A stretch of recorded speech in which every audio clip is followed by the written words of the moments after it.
surat pendeknya setelah Al-Fatihah itu sesuai dengan requestan kita.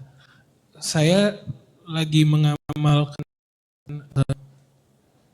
surat Ibrahim ayat 40 kalau tidak salah. Iya. Yang Rabbi ja'alni muqimas shalat. Iya. Saya hafalnya baru 2 ayat itu. Setelah Al-Fatihah saya baca 2 ayat itu doang, enggak apa-apa Ustaz. Baik. Itu aja. Assalamualaikum warahmatullahi wabarakatuh. Assalamualaikum. Teman-teman, saya garis bawahi dulu ya. Ini bukan syarat mutlak dalam sholat. Jadi kalau Anda mau baca ayat apapun, surat apapun, ketentuannya, lihat sepanjang memenuhi unsur terpendek di Quran. Surah Al-Kautsar. Inna a'tainakal kautsar. Fasholli rabbika wan inna syani'aka huwal abtar. Itu surat yang paling pendek dalam Al-Quran. Jadi kalau Anda mau baca satu surah setelah Al-Fatihah, ukurannya setara dengan Al-Kautsar tadi. Bukan 3 ayat yang bukan, tapi ukuran kalimatnya. Kalaupun baca 1 ayat tapi panjangnya sama, sah hukumnya. Misal, Al-Baqarah ayat 286, la yukallifullahu nafsan illa wus'aha. Itu kan lebih panjang dari Al-Kautsar tadi. Kalau Anda mau bacakan sah salatnya, selesai, nggak ada masalah. Baik ya? Nah, tapi kalau kemudian Anda ingin lebih efektif, maka cari ayat-ayat yang sesuai kebutuhan. Jadi kalau ukuran sah salat, sah baca yang lain juga. Itu ada Quran surah ke-73 Al-Muzammil ayat ke-20. Kata Allah, faqra'u ma tayassara minal Quran. Silakan baca yang paling mudah. Yang paling mudah ini dibagi 2. Mudahnya Nabi itu 100 ayat. Nabi itu paling sedikit 100 ayat bacanya, paling sedikit. Al-Bukhari nomor hadis 2008, paling kanan sebelah bawah. Bacanya 100. Ketika Sayyidah Aisyah ditanya bacaan panjangnya Nabi. 100 ayat. 100 ayat ini dibacakan sesuai dengan kebutuhan Nabi. Jadi begitu Nabi baca, yang dibutuhkan oleh beliau dibaca.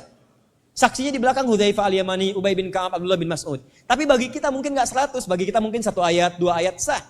Tapi paling bagus kita belajar. Kalau belum mampu, Ustadz boleh gak pegang mushaf? Dalam sholat sunnah boleh. Karena sunnah lebih fleksibel. Misal tahajud pegang mushaf. Tapi usahakan mushafnya, 1, yang tidak terlampau besar sehingga tidak menyulitkan.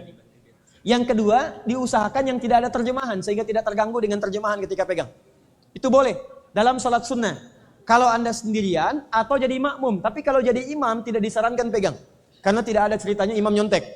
Ya, imam itu syaratnya paham dan hafal bacaan Quran. Jadi kalau Anda belum hafal ngapain jadi imam gitu kan? Nah, jadi kalau jadi makmum sah atau sholat sunnah. Tapi sholat fardu tidak. Sholat fardu tidak memegang mushaf. Kalau mau, cari di indeks Al-Quran. Hafalkan ayatnya. Belum hafal baca yang lain. Setelah selesai sholat, silahkan buka mushafnya bacakan. Minta pada Allah, minta pada Allah. Itu boleh. Ya, kalau Anda belum hafal, cari ayatnya, ba'da sholat bacakan itu. Itu dalilnya ada di Quran, surah ke-5 ayat 35, paling kanan sebelah bawah. Jadi bacakan ayatnya, setelah sholat Anda baca misalnya, baca Al-Quran, setelah baca Al-Quran Anda berdoa kepada Allah, ya Allah mohon kabulkan, ya Allah berikan ini, berikan itu. Itu dalilnya Quran surah 5 ayat 35. Kata Allah, lihat, ya ayyuhalladzina amanu taqullah, ya hai orang-orang beriman, tingkatkan takwamu kepada Allah, wabtaghu ilaihil wasilah, dan lewat takwa itu cari wasilah untuk bermohon kepada Allah.